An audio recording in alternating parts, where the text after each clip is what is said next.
యేసు ప్రభువా అవునైనా ముఖ్యంగా తండ్రి జానను జ్ఞాపకం చేసుకుని తండ్రి జానన్న కుటుంబాన్ని ఆయన చేసే పనిని అవునైనా నువ్వు ఆశీర్వదించండి తండ్రి. ఆయనకి ఇచ్చిన తండ్రి పిల్లలను కానీ మీరు బలపరచే వారికి విద్యా బుద్ధులు దయచేయండి, వారి భవిష్యత్తును తీర్చిదిద్దండి తండ్రి.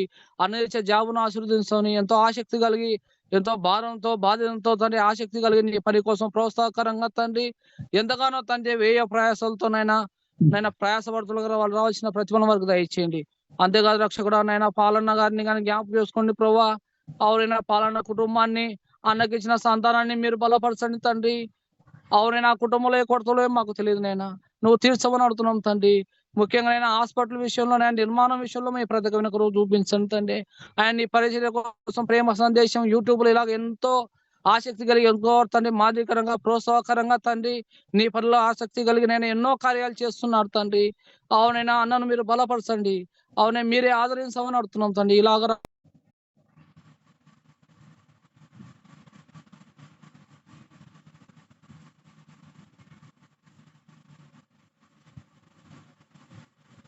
తండ్రి మా ప్రతి ఒక్క పేరు పైన ఇక్కడ ఎందరైతేనైనా అవసరమని ఇప్పుడు ప్రభావ మీ దాసులైనా యూదా పత్రిక నుంచినైనా మాట్లాడబోతుండగా ఆ విషయం కానీ మీ ఆత్మ సహాయాన్ని వేడుకుంటాం తండ్రి.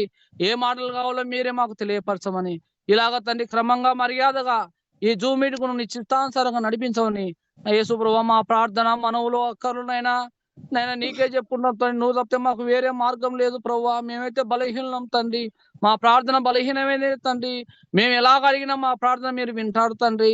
మా ప్రార్థనకు జవాబు దయచేస్తారని నమ్ముతూ విశ్వసిస్తూ యేసు ప్రభు పరిశుద్ధమైన నామంలోనే ప్రార్థిస్తున్నామా తండ్రి. ఆమేన్. ఆమేన్. ప్రార్థించిన సహోదరులకి వందనాలు. దయచేసి మనం ప్రకటించబడిన రీతిగా మరి యోధా పత్రికలో ఒకే అధ్యాయంలో ఉన్నటువంటి మొదటి వచనం నుంచి 16 వచనాలు కూడా ఈరోజు ధ్యానాంశంగా తీసుకుందాం. మరి ఈ వచనాలు నేను చదువుతున్నాను. మరి మీ యొక్క దేవుడిచ్చిన తలంపులను మీరందరూ కూడా పంచుకోవాలని మరి ప్రేమతో తెలియచేస్తూ వాక్యాన్ని చదువుకుందాం. యేసుక్రీస్తు దాసుడును యాకోబు సహోదరుడనైన యోధా తండ్రి అయిన దేవుని యందు ప్రేమింపబడి యేసుక్రీస్తునందు భద్రము చేయబడి పిలువబడిన వారికి శుభమని చెప్పి వ్రాయినది. మీకు కనికరమును సమాధానమును ప్రేమయు విస్తరించునుగాక. ప్రియులారా, మనకందరికీ కలిగడ రక్షణను గూర్చి మీకు రాయవలనని విశేష ఆసక్తి గలవాడనై ప్రయత్నపడుచుండగా పరిశుద్ధులకు ఒక్కసారే అప్పగింపబడినటువంటి బోధ నిమిత్తము మీరు పోరాడవలనని మిమ్మల్ని వేడుకొనుచు మీకు వ్రాయవలసి వచ్చెను.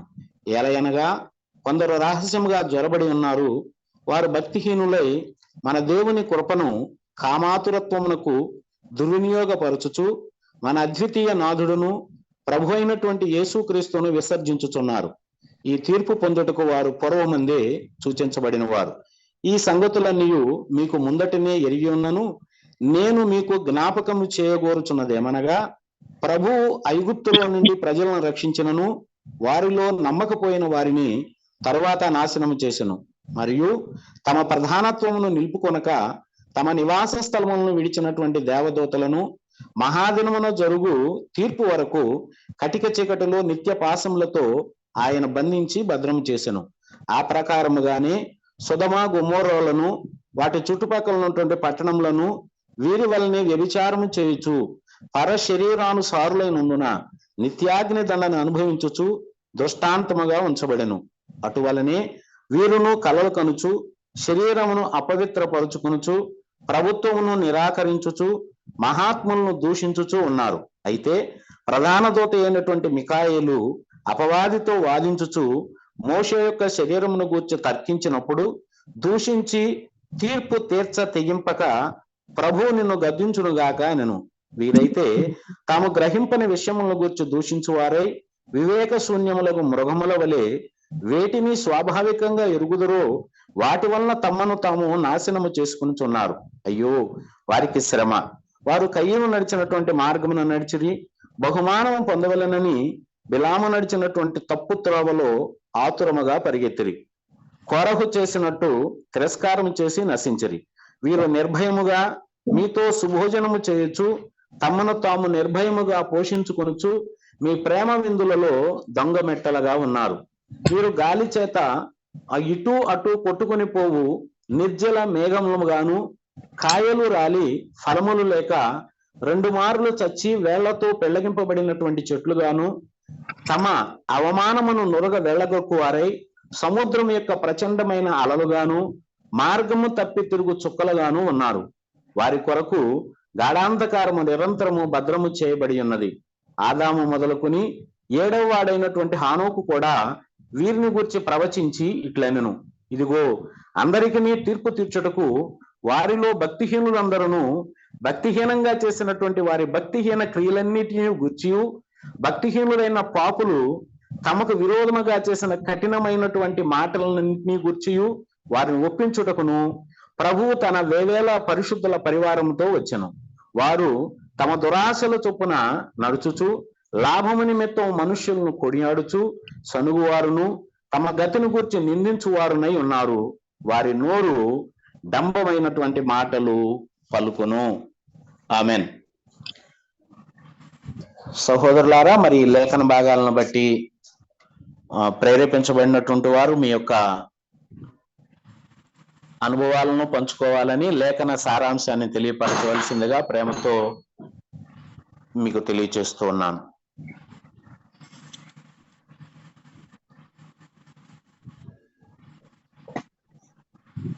సహోదరులారా, యోధా పత్రిక.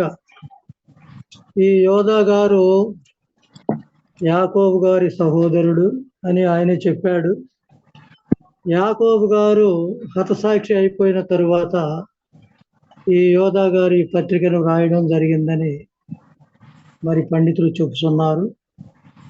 ఇందులో ముఖ్యాంశాలు 2 వచనాలలో మనకేం కనబడుతుందంటే, ఈ యోధా గారు కూడా యాకోబు గారు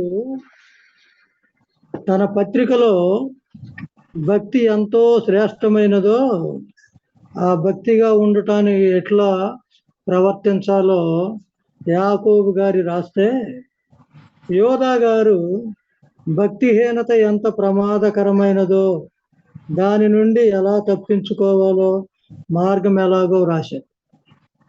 యాకోబు గారి పత్రిక మరి యోధా పత్రిక 2 కూడా చాలా గొప్ప పత్రికలు. 2వ పేతురు పత్రిక 2వ అధ్యాయానికి యోధా పత్రికకు దగ్గర సంబంధం ఉంది. అందులో చెప్పిన మాటలు ఇందులో చెప్పారు. ఇప్పుడు మనకు సమయం లేదు కనుక మనం వాటి జోలికి పోకూడదు. ముఖ్యంగా మరి 2 వచనాలు, మొదటి 2 వచనాలలో ఏం చెప్పబడుతున్నదంటే, తండ్రి అయిన దేవుని యందు ప్రేమింపబడి, అది తండ్రి అయిన దేవుని యందు మనం ప్రేమింపబడ్డాం. మన ప్రభు చెప్పినట్లుగా యోహాను సువార్త 6:44లో, ఎవడైనాను తండ్రి ఆకర్షించితేనే గాని మరి రక్షణ పొందలేడు. అది తండ్రి అయిన దేవుని చేత ప్రేమింపబడటం, అది దేవుని యొక్క భావం. తండ్రి అయిన దేవుడు మనలను ఎఫెసీ పత్రిక 1:6 ప్రకారంగా మనం జగత్తు పునాది వేయబడక మునిపే దేవుడు మనలను ప్రేమించాడు. అంతేకాకుండా ఇర్మియా 31:3 ప్రకారముగా శాశ్వతమైన ప్రేమతో ప్రేమించాడు. మనం ఈ భూలోకంలో జీవించి పరలోకం వెళ్ళిన తరువాత కూడా మనం ప్రేమించబడతామంటే, ఇందులో కొన్ని మనం తెలుసుకోవాల్సిన విషయాలు ఏంటంటే, మనం మొట్టమొదటి నుండి ప్రేమించబడ్డాం. పుట్టిన దగ్గర నుండి భూమి పునాదులు వేయబడక మునిపే ప్రేమించబడ్డాం. అయితే మనం బాగా యవనంలో ఉన్నప్పుడు తప్పిపోతా ఉంటాం. అయితే దేవుని ప్రేమ మనలను విడిచిపెట్టదు. తప్పిపోయినా కానీ మనలను వెతుకుతూ ఉంటది. అది దేవుని ప్రేమ. ఆయన చేతులు సాపుతా ఉంటాడు. అది దేవుని ప్రేమ. ఆ ప్రేమ అసలు దేవుని గురించి మరి 1వ యోహాను పత్రికలో 4:8-10 ఏమైనా ఉంది, ఆయనే ప్రేమయ్య ఉన్నాడని ఉంది. ఆయన శాశ్వతమైన ప్రేమతో దేవుడు మనలను ప్రేమించాడు. కనుక మనం దేవుని ప్రేమలో, మన దేవుడు మనలను ప్రేమించాడు. రెండవది, యేసుక్రీస్తునందు భద్రము చేయబడ్డాం మనం. చూడండి, యేసుక్రీస్తునందు భద్రం చేయబడ్డాం. యోహాను సువార్త 17వ అధ్యాయంలో 12వ వచనంలో ప్రభు ఏం చెప్పాడు మనకి? ఏం చెప్పాడంటే 17:12లో, నేను వారి యొద్ద ఉండగా నీవు నాకు అనుగ్రహించిన వారిని నీ నామమందు కాపాడితిని, నేను వారిని భద్రపరచితిని. ప్రభువునందు మనం భద్రపరచబడతా ఉంటాం. ప్రభు మనల్ని భద్రపరచకపోతే మనం భద్రపరచబడలేము. లోకంలోకి జారిపోతాం, సాతానుడు మనలను ఈడ్చుకొని వెడతాడు. అంతేకాకుండా ఎన్నో విషయాలలో మనం పాపంలో పడకుండా మరి యేసుక్రీస్తు ప్రభు మనల్ని భద్రపరుస్తా ఉంటాడు. ఆ రీతిగా మరి యోహాను సువార్త 10వ అధ్యాయం 28, 29లో కూడా ప్రభు ఏం చెప్పాడంటే 28, 29లో నేను చదువుతాను చూడండి. ఏమని ఉందంటే అక్కడ, నేను వాటికి నిత్య జీవమునిచ్చుచున్నాను, అవి అన్నిటికీ నీ నశింపవు, ఎవడును నా చేతిలో నుండి వాటిని అపహరింపడు. వాటిని నాకిచ్చిన నా తండ్రి అందరికంటే గొప్పవాడు గనుక నా తండ్రి చేతిలో నుండి ఎవడును వాటిని అపహరింపలేడు.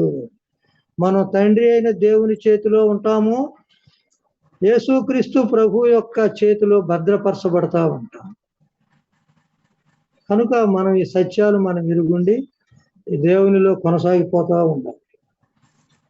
మళ్ళీ ఇంకా ప్రియమైన వాళ్ళ మరి పేతురు పత్రిక ఇప్పుడు చదవటానికి చాలా టైం ఉంటుంది కానీ అయ్యిద్ది.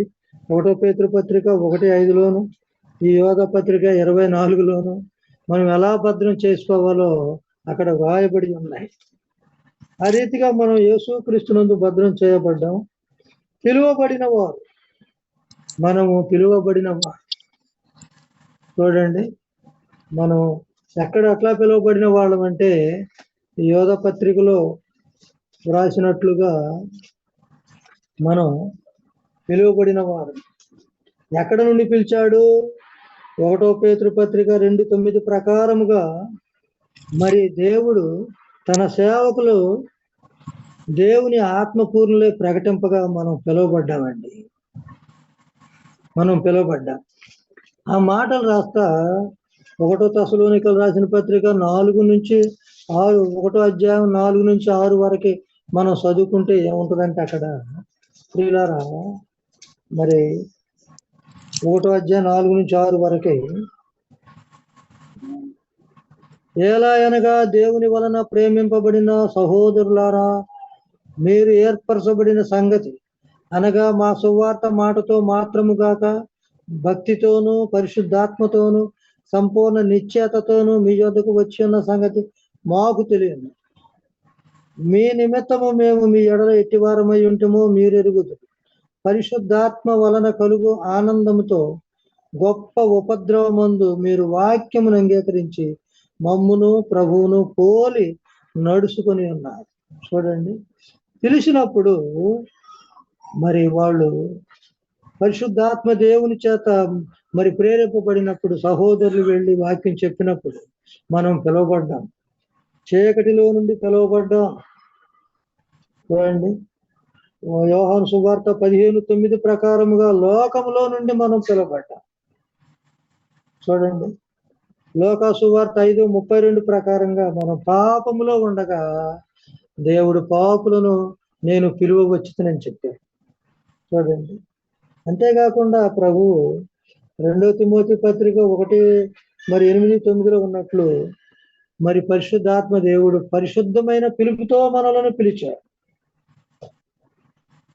చూడండి, ఫిలిప్పీ 4:14 ప్రకారంగా ఉన్నతమైన పిలుపుతో మనం ఉన్నతమైన స్థానములో ఉండాలని ఉన్నతమైన పిలుపుతో పిలిచాడు. ఈ రీతిగా పరిశుద్ధాత్మ దేవుని చేత మనం పిలువబడ్డాం. మరి హెబ్రీ పత్రిక 3:1 ప్రకారంగా మనకు తెలిసిన మాటలు ఇవి. పరలోక సంబంధమైన పిలుపులో పాలు పొందిన పరిశుద్ధ సహోదరులారా అంటే ఇన్ని విధాలుగా మరి దేవుని సేవకులు ఆత్మపూర్ణులై ప్రకటించినప్పుడు మనం పిలువబడ్డామండి. కనుక మన భాగ్యం ఎంతో గొప్పది. అంతేకాకుండా పిల్లరా, ఒకప్పుడు మరి కనికరమును గురించి కూడా ఇక్కడ చెప్పాడు. 3 విషయాలు చెప్పబడినాయి. 1 కనికరము, 2 సమాధానము, 3 ప్రేమ. మొట్టమొదటిదేమో తండ్రి అయిన దేవుని యందు మనం దేవుని చేత ప్రేమింపబడ్డాము. రెండవది క్రీస్తునందు భద్రము చేయబడ్డాము. మూడవది పరిశుద్ధాత్మ దేవుని చేత పిలువబడినాము.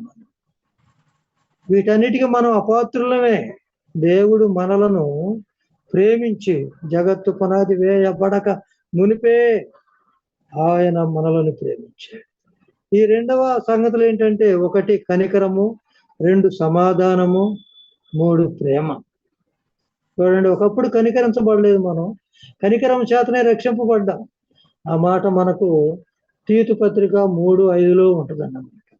ఆ కనికరం విస్తరించాలని ఇప్పుడు యోధా గారు కోరుకుంటా ఉన్నాడు. రక్షింపబడినప్పుడే మనం సమాధానం పొందాం, కానీ మరి లోక 7:50 ప్రకారంగా మనకు సమాధానం దేవుడు అక్కడున్న విషయాలను బట్టి మరి 7:50 అక్కడ ఏమనంటే సమాధానం గల దానవై వెళ్ళమ్మా అన్నాడు 7:50. ప్రియులారా, కనుక మనం కూడా రక్షింపబడినప్పుడు మన సమాధానం దొరికింది. అందుకు ఆయన నీ విశ్వాసం నిన్ను రక్షించను, సమాధానం గలదానవై వెళ్ళుమని ఆ స్త్రీతో చెప్పాను. చూడండి, నీ పాపం క్షమింపబడిను అని చెప్పాడు. నీ విశ్వాసం నిన్ను రక్షించిందని చెప్పాడు. సమాధానం గలదానవై వెళ్ళుమని ఆ లోకా సువార్త 7:48, 49, 50 చదువుకుంటే మనకు అర్థమవుతాం. ఈ రీతిగా దేవుడు మరి ఈ యొక్క యోధా గారు కూడా మనకు సమాధానము విస్తరించాలని, అలాగే మరి ప్రేమ కూడా విస్తరించాలని మనల్ని కోరుకుంటాం. ఒకరికొకరు ప్రేమించుకోవడం, ఒకరికొకరు మరి ఒకరిడలా ఒకరు ప్రేమ స్వభావంతో ఉండటం, ఒకరికంటే ఒకరు గొప్పవారని మనం తగ్గించుకోవడం, అది దేవుని యొక్క క్రమం. కనుక ప్రియులారా, ఈ యొక్క తలంపులతో మనం ముందుకు సాగి వెళ్ళటానికి దేవుడు మనకు సహాయం చేయను గాక. ఆమేన్. జోసెఫ్ అయ్య గారికి మరి ప్రత్యేకంగా వందనాలు. చక్కటి అనుభవపూర్వకమైనటువంటి ఈ గ్రంథంలో ఉన్న మొదటి 3 వచనాల్లో ఉన్నటువంటి సందేశాన్ని మనకు తెలియపరిచారు. మరి అయ్య గారికి కూడా వందనాలు తెలియజేస్తున్నాను. అలాగే ప్రేరేపించబడినటువంటి సహోదరులు మరి ఈ గ్రంథంలో 16 వచనాల వరకు దేవుడు మీకు ఇచ్చిన తలాంతులతో మరి మాట్లాడవలసిందిగా ప్రభు పేరట మీకు మనవి చేస్తూ ఉన్నాను.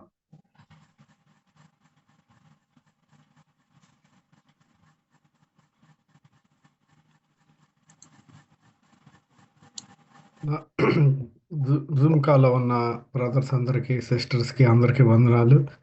మీరంతా జాయిన్ అయినందుకు థ్యాంక్ యూ. ఎక్కువ సమయం తీసుకోకుండా నేను కొన్ని నిమిషాలే చెప్తాను. మరి చాలా ఎక్స్పీరియన్స్డ్ బ్రదర్స్ ఇక్కడ ఉన్నారు. పాల్ అన్న, దేవదానం గారు, గిద్యోన్ గారు, అందరికీ సమయం ఇవ్వాలి కాబట్టి నేను ఒక 3 minutes 4 minutesలో ముగిస్తాను. ఈ మొదటి వచనంలో యేసుక్రీస్తు దాసుడు అని మనం ఇక్కడ చూస్తా ఉన్నాం. యోధా గారు మరి యేసుక్రీస్తు దాసుడుగా ఆయన చెప్పుకుంటా ఉన్నాడు.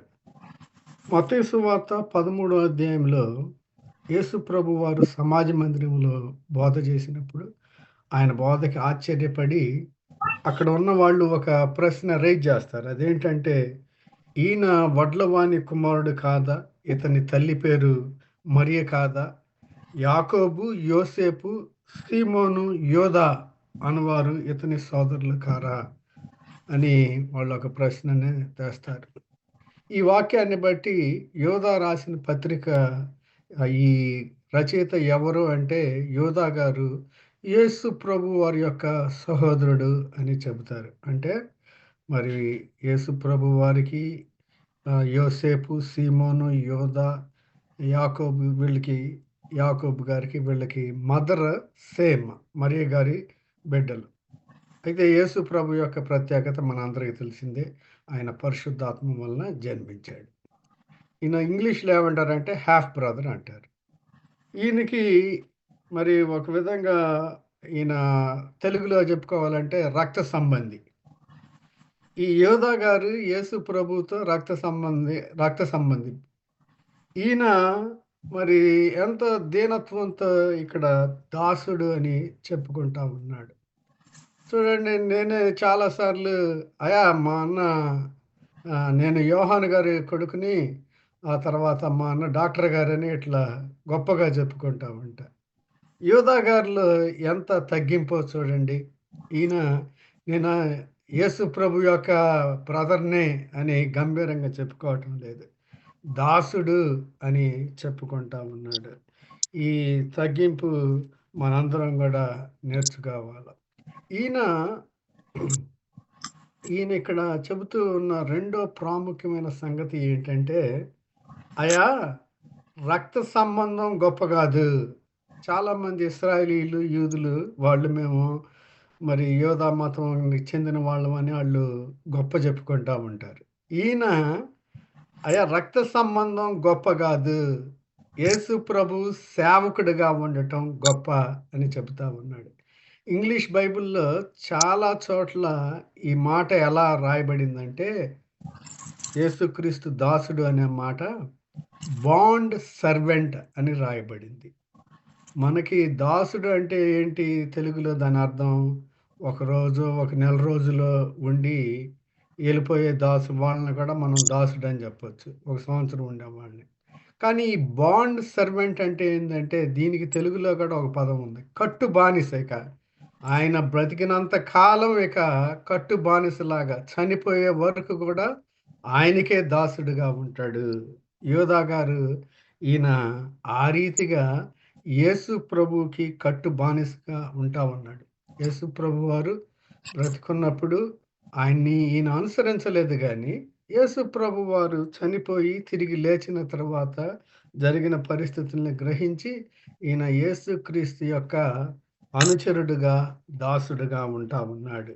కాబట్టి మరి ఈ మానవ సంబంధాలు వంశావళుల కంటే అతి ప్రాముఖ్యమైనది ఏంటంటే యేసుక్రీస్తుకి దాసులుగా ఉండటము. మరి యేసు ప్రభు వారు కూడా ఈ మాటనే స్పష్టంగా చెప్పాడు. లోకాసు వార్తలో, మత్తయి వార్తలో కూడా ఈ మాట మరి రాయబడి ఉంది, 12వ అధ్యాయంలో ఉంటుంది. యేసు ప్రభు వారు బోధ చేస్తా ఉన్నప్పుడు, జన సమూహాలతో ఉన్నప్పుడు యేసు ప్రభు వారి తల్లి సహోదరులు ఆయన దగ్గరికి వస్తారు. వచ్చినప్పుడు యేసు ప్రభు వారు అక్కడ ఉన్న వాళ్ళు ఏమంటారంటే, అయా ఇదిగో నీ తల్లి నీ సహోదరులు నీతో మాట్లాడాలని బయట నిల్చున్నారని ఆయనతో చెప్పారు. అప్పుడు యేసు ప్రభు వారు అంటే ఏమంటారు, నా తల్లి ఎవరు, నా సహోదరులు ఎవరు అని ఆయన చెప్పి చెయ్యి చాపి, ఇదిగో నా తల్లియు నా సహోదరులను పరలోకమందున్న నా తండ్రి చిత్తము చొప్పున చేయవాడే నా సహోదరుడు, నా సహోదరి, నా తల్లి అని. చూడండి, మరి ఈ లోకంలో ఉండే సంబంధాలు, వంశావళులు, వీటన్నిటికంటే అతి శ్రేష్టమైనది, గొప్పది ఏంటంటే యేసుక్రీస్తు యొక్క దాసుడుగా ఉండటం. రెండవది ఆయన చెప్పినట్లుగా చేయటం. దేవుని చాలామంది ఈ రోజుల్లో చెబుతారు, కానీ దేవుని చిత్త ప్రకారం చేయటం లేదు. కాబట్టి వాక్యపు వెలుగుల్లో మనం పరిశీలన చేసుకుంటూ యేసుక్రీస్తు యొక్క నిజమైన సేవకులుగా ఉంటూ దేవుని యొక్క చిత్త ప్రకారం చేసే వారంగా ఉందాం. Thank you.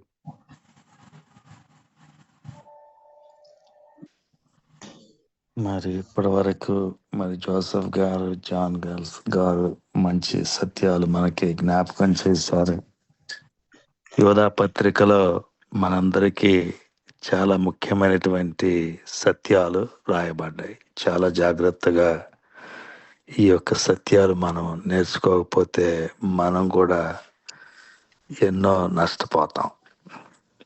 ఇది ఒక ప్రధానమైనటువంటి హెచ్చరిక లాంటిది. ఇక బైబిల్ ఇక ముగియక ముందు దేవుడు అందరికీ, క్రైస్తవులందరికీ చేస్తున్నటువంటి ఒక హెచ్చరిక. అయితే ఇందులో మొట్టమొదటిగా మరి జోసెఫ్ గారు, జాన్ చెప్పినట్లు ప్రతి విశ్వాసి యేసుక్రీస్తునందు భద్రం చేయబడ్డాడు. అంటే యేసుక్రీస్తు నందు వారు ఉన్నారు, ఇంకా వారిని ఎవ్వరు అంటుకోలేరు అనమాట. అది చాలా ముఖ్యమైన సత్యం. ఎందుకంటే మిగిలిన వాళ్ళందరూ వీరికి హాని చేసేటటువంటి పరిస్థితి ఎప్పుడు ఉంటుంది.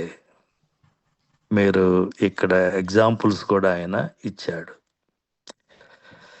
ఫర్ ఎగ్జాంపుల్ కయ్యేను గురించి చెప్తూ ఉన్నాడు 11వ వచనంలో. కయ్యేను నడిచిన మార్గము, కయ్యేను తన మార్గాన్ని తాను నడవటమే కాదు కదా, హేబెల్ను కూడా చంపేశాడు కదా. బిలాము తన బహుమానం కోసం తాను వెళ్ళటం కాదు కానీ ఇశ్రాయేలీయులందరినీ శాపగ్రస్తులుగా చేయటానికి కూడా ప్రయత్నించాడు. కాబట్టి ఇవి నొప్పించక తానవ్వక అనేటటువంటివి కాదు. వీళ్ళు అసత్య మార్గములో వెళ్ళటమే కాకుండా సత్య మార్గంలో ఉన్న వాళ్ళని వేధించుకు తింటారు. కాబట్టి వారికి మీరు భయపడబాకండి, మీరు యేసుక్రీస్తునందు భద్రం చేయబడ్డారు అని ఇక్కడ మన అపోస్తలుడు మనకి తెలియజేస్తూ ఉన్నాడు. అంటే విశ్వాసుల్ని ధైర్యపరుస్తున్నాడు. మీరు మాత్రము భయపడాల్సిన అవసరం లేదు, మిమ్మల్ని నేను భద్రం చేశాను. దేవుడు మిమ్మల్ని ఎంతో ప్రేమించాడు. పరిశుద్ధాత్ముడు మీకు కనికరము, సమాధానము, ప్రేమ ఎప్పుడు విస్తరింపజేస్తూ ఉన్నాడు. మీరు దిగులు పడబాకండి అని విశ్వాసులను ఆదరించి తర్వాత మరి అవిశ్వాసుల గురించి మాట్లాడుతూ ఉన్నాడు. చక్కటి ఎగ్జాంపుల్స్ మనకిచ్చాడు. ఈ సత్యాలు మనకి అర్థం కావాలంటే ఈ ఎగ్జాంపుల్స్ మనం చూస్తే సరిపోతాయి. 5వ వచనంలో చూస్తే, ఐగుప్తులో నుండి ప్రజలను రక్షించినను వారిలో నమ్మకపోయిన వారిని తరువాత నాశనం చేసిన. మరి ఎంతో మందిని ఐగుప్తులో నుండి తీసుకొచ్చాడు దేవుడు.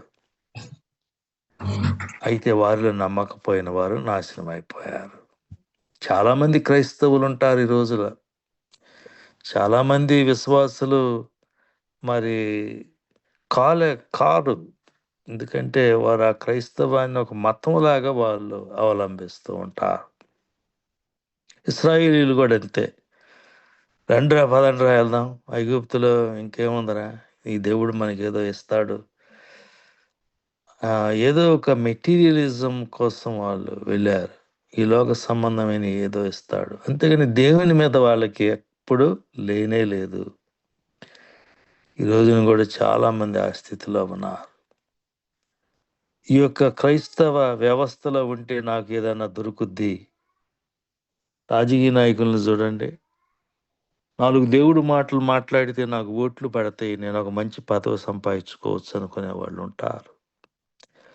ఈ క్రైస్తవ పాస్టర్లుగా మారితే కొంత స్థలాలు, అదేవిధంగా కొన్ని మందిరాలు కట్టించుకోవచ్చు, మంచి కార్లు కొనుక్కోవచ్చు అనుకునే వాళ్ళు ఉంటారు.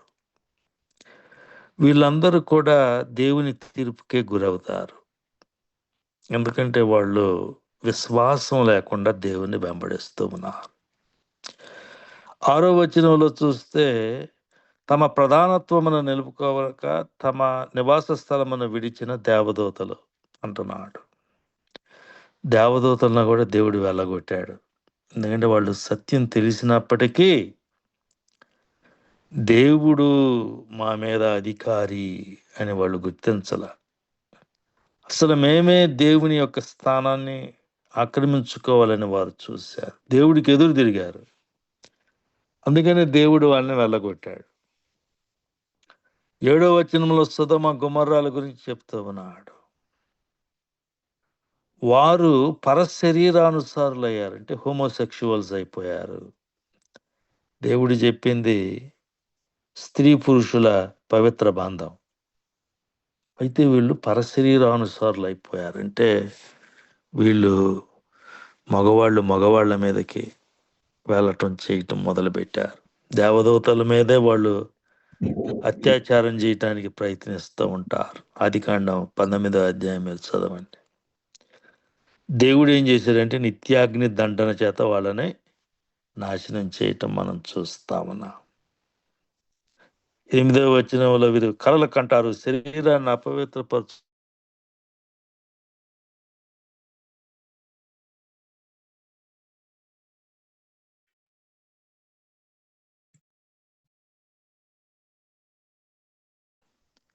అది నిజం. అయితే మరి మనందరం మరి సిగ్గుపడాల్సిన విషయం, ఒక మంచి పాస్టర్ గారు అలా రోడ్డు మీద బాధ్యతారహితంగా మద్యపానం చేసుకుంటూ వెళ్ళాడా? మరి నాకైతే సిగ్గేసింది. అదే గనక నిజమైతే దేవుడు మరి ఆ పాస్టర్ గారిని లెక్క అడుగుతాడు. ఏంటయ్యా నువ్వు చేసింది? ఇలా తాక్కుంటా వెళ్ళి ప్రాణాలు కోల్పోయేవేంటి? మరి నీ వల్ల నా నామానికి ఎంత చెడ్డ పేరు వచ్చింది. దేవుని యొక్క తీర్పు ఆ పోలీస్ అధికారుల మీదకి, ప్రభుత్వాధికారుల మీదకి వెళ్తుంది. ఎందుకంటే కయీను నడిచిన మార్గంలో వాళ్ళు నడుస్తూ ఉన్నారు. బిలాము నడిచిన మార్గంలో వాళ్ళు నడుస్తూ ఉన్నారు. దేవుడు మరి కయీను హేబేలును చంపినప్పుడు దేవుడు చూస్తా ఉన్నాడా? దేవుడు వెళ్ళి అడిగాడు, ఏంటి కయీను నువ్వు చేసింది ఏంటయ్యా? నీ తమ్ముడి రక్తము భూమిలో నుండి నాకు మొర్ర పెడుతుంది అన్నాడు. కయీనుకు తీర్పు విధించాడు. అలాగే మరి ప్రవీణ్ పగడాల గారిని హత్య చేసి ఉంటే ఆయన రక్తం కూడా దేవునికి మొర్ర పెడుతుంది. ఆయన రక్తపు ప్రతి బిందువు దేవునికి మొర్ర పెడతానే ఉంటది. దేవుడు ఆయన రక్తాన్ని చిందించిన వారికి ఆయన తీర్పు తీరుస్తాడు. అదే ఆ గొప్ప సత్యమే మనం ఇక్కడ చూస్తూ ఉన్నాం. దేవుడు సొదొమ గొమొర్రాలకి తీర్పు తీర్చాడు. దేవుడు సాతానుకు అతని దూతలకు తీర్పు తీర్చాడు. దేవుని తీర్పును ఎవరు తప్పించుకోలేరు అన్నటువంటి గొప్ప సత్యం మనకి ఇక్కడ కనిపిస్తూ ఉంది. నువ్వు విశ్వాసివి అయి యేసుక్రీస్తునందు భద్రపరచబడాలి. అప్పుడే మనకు నిజమైనటువంటి నిత్య జీవము ఉంటుంది. మిగిలిన వారు కూడా మరి మీ యొక్క తలంపులు పంచుకుంటే మంచిది.